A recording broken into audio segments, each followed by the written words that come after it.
Two Swedish members of the European Parliament have slammed Hungary and Poland, speaking openly about the conservative countries leaving the European Union after vetoing the bloc's budget this week.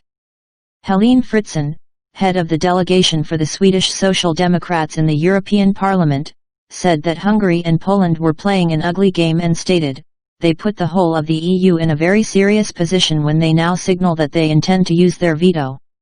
Tomas Tobé, an MEP of the supposedly centre-right moderates, agreed, telling broadcaster Sveriges Radio, "We cannot budge now. If we fold now, then this has been established, then we basically say that it is okay to continue in this direction as we have seen from Hungary and Poland."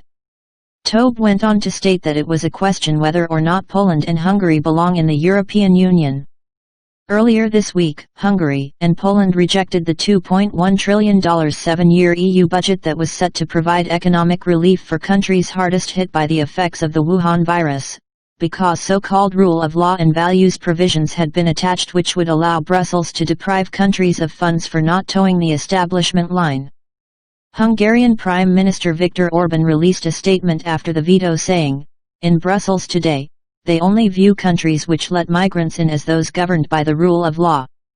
Those who protect their borders cannot qualify as countries where rule of law prevails." Once this proposal gets adopted, there will be no more obstacles to tying member states' share of common funds to supporting migration and use financial means to blackmail countries which oppose migration, he explained. "In our view, tying economic and financial questions to political debates would be a grave mistake, one that would undermine Europe's unity. Any new procedure aimed at penalizing member states should only be introduced with the unanimous amendment of the treaties," Orbán said. The talk from the Swedish MEPs is not the first time Swedish politicians have criticized Hungary.